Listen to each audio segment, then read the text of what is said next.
When we think about Brazil, we don't think about hockey, we think about soccer, you know? Soccer is a sport that you can slow down. Hockey, no. If you slow down, someone gonna hit you, boom. I never thought it would be ice hockey players from Brazil. It's a special country. To play hockey here, to coach here, it's a beautiful experience. I still can't believe that I'm in Brazil. I'm truly living the dream in Brazil. It's been 30 years playing this game, and it made me who I am. It gave me my job, my personality, the way I deal with problems. It gave me everything. The number of our players is growing every month. It's not a dream come true because I never had dreamed with it. It was so far away, it's very unreal. I was very excited to come back down here to Brazil after 43 years.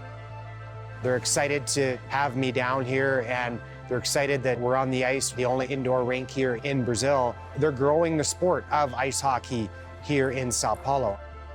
I'd call it the dream that a couple of Brazilian pioneers had. Yeah, we can play ice sports. Back in the day, you actually needed to be in a cold place, but nowadays, you can do it here, the same as you can do it in Finland. It's just a matter of growing the culture. Isso é hockey. Isso é hockey. This is hockey. This is hockey, Brazil.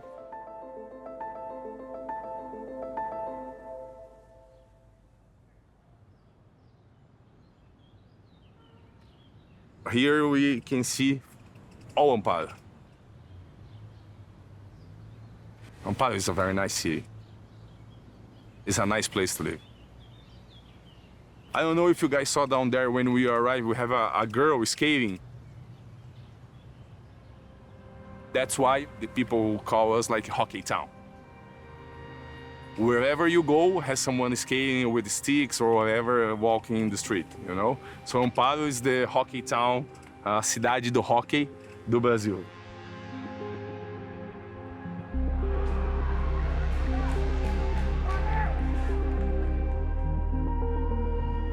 My name is Xande Guillard, and I'm head coach from Amparo No Limits. The city supports all that we are doing. Nobody here in Amparo pays to start to play hockey. They receive skates, gloves, sticks, helmet, free lessons.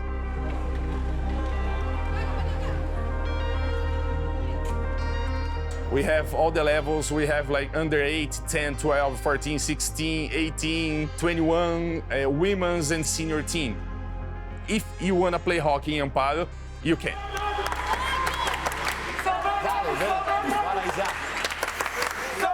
Excelente, moleque, excelente. Bom trabalho, bom trabalho. Oh, você? Boa.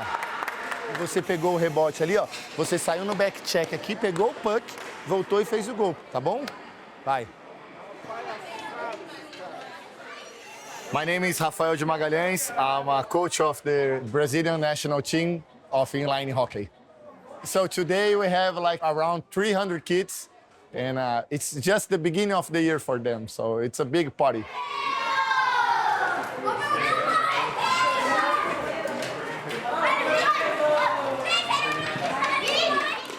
Ei, defesa! Defesa! Cadê a defesa? Passa o puck! Chute! Bom! Ei, parabéns, hein? Incrível!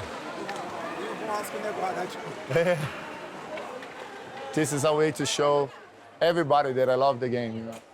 It's been 30 years playing this game, and now I have the chance to, coach the national team and the kids, especially. A gente joga para defender, certo? Não quero mais ninguém, os 4 subindo para o ataque. Temos que pensar na defesa, beleza? Boa. Quem não vai jogar o 10? Os 4 na quadra. Just before the pandemic, roller hockey was huge, was growing fast and strong. With the pandemic, we lost many kids. The first year after the COVID was really hard for us.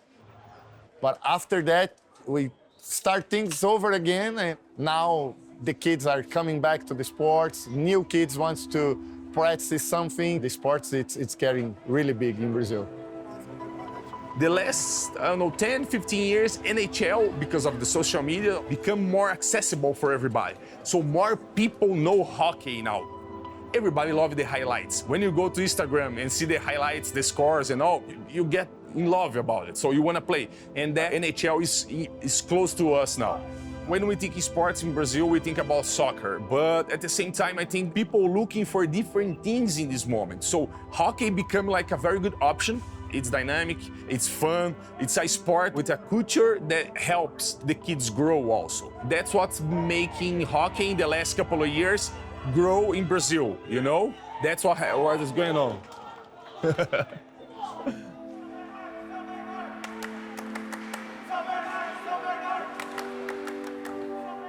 We are a small community right now, but we know the qualities of the game.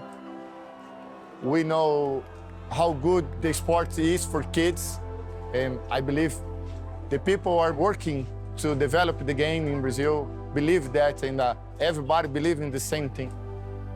Roller hockey helps a lot, but we need to put the kid in the ice skate since the beginning. I really believe that with the generation that we have, with the young kids starting very early, if we have like the structure and the facilities, we can have Brazilian ice team in the Olympics. And that's what we are working for. Valeu, rapaziada. Valeu, valeu. Rapaziada, só elogio. Só elogio. É outro time, outra competição.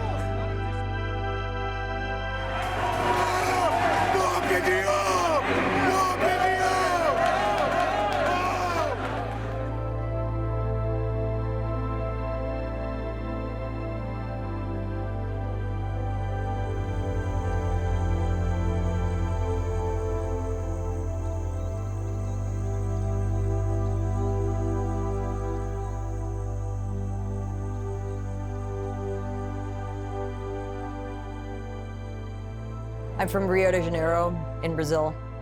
I got into hockey when I was about 8 years old. My brother signed up for hockey lessons at an ice rink really close to our home. Saw him having fun with friends and I was like, hey Mom, I want to do that too.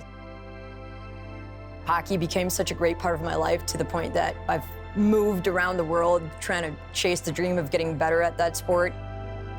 My name is Ana Bogosian. I'm a communications coordinator for the Brazilian Federation of Ice Sports and program coordinator for the Brazilian women's hockey team. We're at the first ice rink built in São Paulo, which is where most of the hockey community in Brazil is based. It's just a lab, you know, it's an experiment lab for what Brazilian ice sports can become. I was the only girl in a boys team all throughout growing up. I tried to go to as many hockey camps I could in the United States, so that's when I got to see other girls playing, and I was home in Brazil for most of the year without an ice rink, just trying to like go to the asphalt and like place cones and try to be doing circuits, but it's not the same as playing a regular season, you know, with infrastructure that's there for you to become the best version of yourself.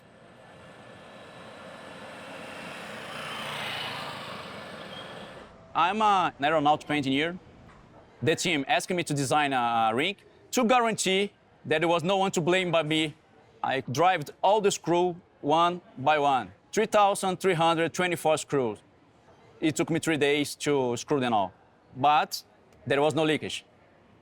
My name is Salvador Ferreira, and currently I am hockey director for Brazilian Ice Sports Federation.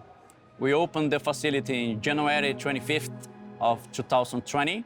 3 weeks later, we have to shut the facility down, and last year we could operate a full season. We survived, the program's growing strong. This year, we'll have a better year than last, and we hope to keep the growing until we have our full-size facility. We are trying some partnership with some city halls, some state governments to build a full-size ice rink. It's quite hard, even for a big city like São Paulo, to find the available space where you can build a full-size ice rink. And I guess in 1 year, 1 year and a half, we will announce the starting of the building. And maybe for the next, 1 year, we can have like the first ice hockey season in Brazil for a month, or maybe 2. And that will be like, okay, then I can retire for 1 year. That will change everything, you know? If you have a nice rink in support of the city, I think the sport will keep growing.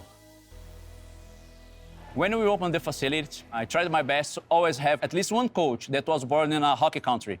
We decided to bring a Czech coach. My name is Krzysztof Kovářik. It's my first time in Brazil. I've been coaching 1 year and this opportunity came. Brazil was all of the time my favorite country. It was my bucket list to visit. And to play hockey here, to coach here, I still can't believe that I'm in Brazil. I'm really impressed because they play roller hockey here, so we can see some good stick handling, good puck movement. The most problem is the skating, but they are really, really hyped about it. They want to see that I can help them. As I told you, we're not figure skaters, we are hockey players. So the leg is next to the leg, yeah? Don't have it here or here, here, side to side, movement. Yeah? So let's go. And one leg is holding, that's it. Go. Come on, come on, come on, two more. For my generation of hockey players that grew up in the 90s, we learned about a mythological creature, a Brazilian-born hockey player playing in NHL. There was many rumors. Hey, I heard maybe it's Ryan Getzlaf that was born in Manaus. Maybe there was Alexander Ovechkin who was born in Brasilia, or Crosby was born in Natal. It was a real rumor among us. Well, Ryan Getzlaf in Manaus, dude, I read his biography. He was not born in Brazil at all. No, but the uncle of my grandma told me so.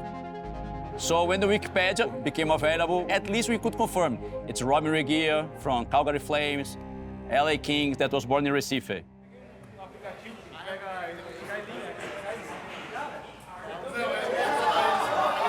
This is a master class right here at Brazilian Barbecue. Oh yeah. Cage. Oh, yeah. Good? Very good. Yeah. Fantastic. I love meat. I'm like, what service? Holy smokes. Obrigado. Yeah. Yeah. Well, I'm not going to go skinny here, that's for sure. I'm going to go the other way. Oh, well, it's worth it. My childhood was very non-traditional. I was born here. My family spent a number of years here. My parents were actually Mennonite missionaries, and they were newly married and wanted to travel and heavily involved with the church. So off they went to Brazil. And while here, they had my older brother and myself were both born in Recife, a couple-hour flight north of here. There were actually multiple times where I had people come up and start speaking Portuguese, some very passionate Brazilians that loved hockey. So I had to let them down gently that I was only 9 months old when I left and I only understood a few words. It was actually fantastic. I had to let them down gently though. Not many people that are born south of the equator end up playing in the National Hockey League. It's definitely a road less traveled. You're born somewhere, so you have pride when you're watching Brazil, whether it's a soccer team, watching Roberto Carlos, watching Ronaldinho, Ronaldo. I still do feel that pride and the patriotic feeling of cheering for different teams and different individual athletes that are from Brazil. I was extremely excited to get down here and try to create some excitement, create some awareness, but also see what they were up to. You know, I was curious too. What's going on down there? It's a group of people that they love life and they're very passionate people. And I love that we can introduce them and kind of help stoke that passion with ice hockey. And you know what? Look at me. Who knows where it's going to lead to? Shot from there and a save and a rebound. Score! Yes! Kings win the cup! Oh! Yes! The Kings have won the Stanley Cup! You know, for me personally, I had joined that team in 2013. I was not around when they won the first Stanley Cup in 2012. There were a number of players that were talking, Matt Green, Kopitar, Jarrett Stoll, and some of the other parts of the leadership group. When Dustin Brown came back, he actually quickly chatted with them, and these players mentioned my name. It's usually a veteran who's never won the cup that gets it next from the captain. Robin Regehr.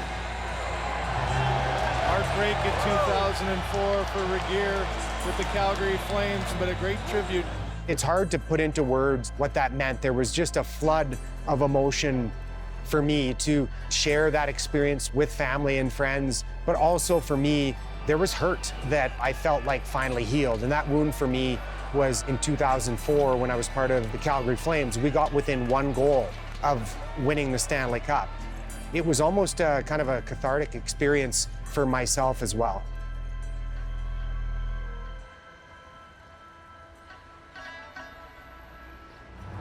And welcome to the thank you. Czech Republic diplomatic missions here in Sao Paulo.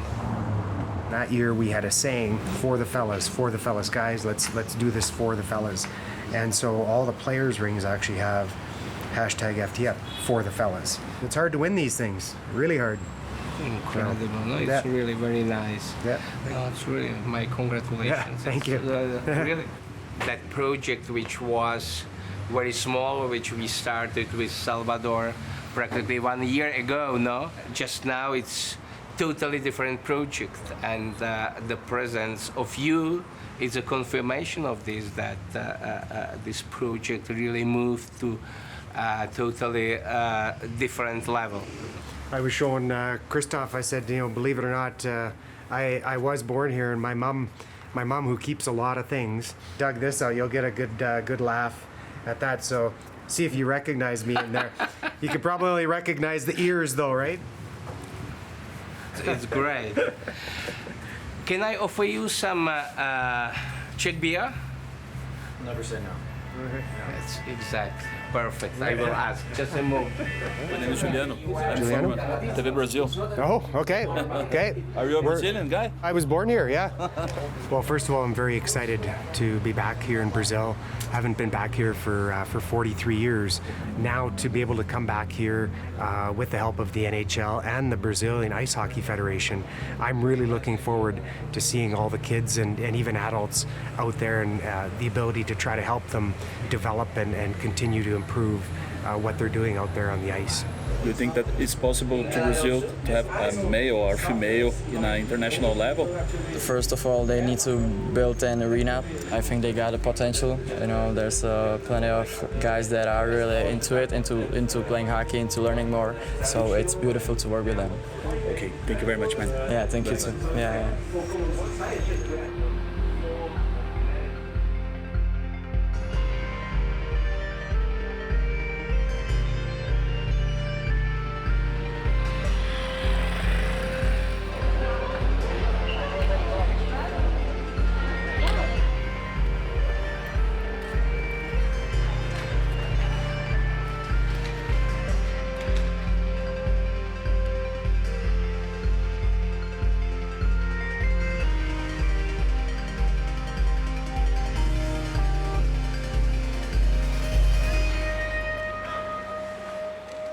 Nice to meet you. Oh, yeah. Robbie, so we start with the letter presentation. Okay. Right?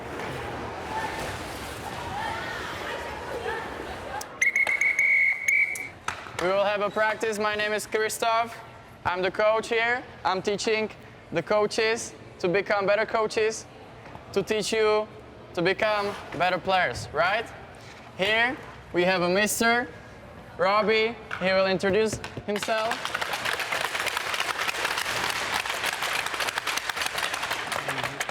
Thank you. My name's Robin Regier. 43 years ago, I was born here up in Recife.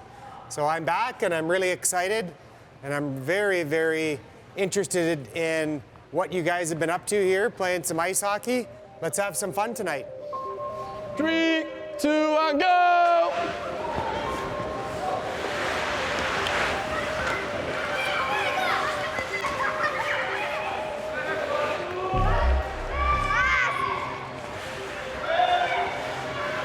Watching Christoph and how he was talking and teaching, especially the kids, they can improve so quickly. Like, kids are really amazing in the amount of improvement they can do in a very short time. And the level of instruction that he was giving them was actually quite high. That's really exciting for me to watch and be a part of. Yep. Whoa, come on! Nice, nice! Is it good? Yeah. Let's go, come on, everyone is skating! It's easy to live there, yeah? Yeah, it's pretty easy. Yeah, just got to get used to the cold. The cold and the snow. Yeah, I love it. So yeah, when my wife and I left, it was minus 20 degrees Celsius. So I'd been shoveling for the last kind of day and a half. And I'm like, I want to go somewhere warm. It's very unreal. Here we are today with like a miracle boy Czech coach and NHL Brazilian-born champion. I'm still in shock. Maybe tomorrow I will start to believe what's going on now. Brazil is a special country. I love the people here, the culture, the vibe here. They welcome us, you know, and I hope everyone have the opportunity to visit this beautiful country, and I really appreciate this time in Brazil. We have a very passionate group of people that enjoy playing hockey down here. And just because it's more of a non-traditional market, that doesn't matter. You can see the passion that they have for the sport and also the pride they have in their country. And they want to grow this sport down here. And they have a tremendous population. They're not worried about some of the barriers. They don't see it as a roadblock. They see it as a problem that they can find a solution to. That's very exciting. I saw a couple adults that were working on their backwards skating, and I had a chance to kind of chat with them a little bit and give them a few pointers. In 5 minutes, they improved tremendously. If I'm skating in a game, I don't want to go. Do you see the difference? You want to go. To know that we're in the right path enough for him to come here and have an ice sheet to stand on where he can inspire kids to actually teach them things, it's insanity. It's insane. Wish I had that when I was growing up. Nobody knew that there was hockey in Brazil. Nobody knew that, especially that a young girl was playing hockey in Brazil. I know we all look at Brazil and think it's highly saturated with soccer. I think sometimes when we look at Brazil, we forget we're dealing with a country of continental dimensions. Percentage-wise, yeah, we might not be able to make hockey loved by 80% of the population, but hey, if we make it loved and played by the São Paulo population, that's around 12 million people. That's a lot more than some countries even. It's something that we hear a lot. Yeah, I've always wanted to play hockey, but I never knew there was a place where you could play it in Brazil. So yes, that's why we're here. That's why we're trying to grow the game. That's why the space is funded by the Federation, so that we have room for that. This place gives us so much opportunity to grow the game. Young boys, young girls, whoever believes that, you know, it's the sport for them. It's just a matter of crossing this door. If it can get them through this door, it's all we need to make them fall in love with the game. To see what they have done, to put the people in place that they have for the Brazilian Ice Hockey Federation, great people that are on the right track. And now to have a facility down here and see people using it and how much enjoyment. Again, there's still lots of work to do, and there are some challenges that they're going to face, but I'm actually very excited for them, and I'm happy to be a small part of it, that we can continue the trajectory of ice hockey in Brazil. And who knows, in the not too distant future, we might see more Brazilian players in the NHL, which I think would be fantastic. I know it's a long path until we see a Brazilian developed player, you know, being drafted, but we know that it's possible. If people like Robin Regehr come here more often, we can see that because they will seek that out. And when they seek that out in volume, we'll have enough player mass to justify bigger ice rinks. And then once we have the bigger ice rinks, better infrastructure, so we start improving every bit and piece until we have something that works.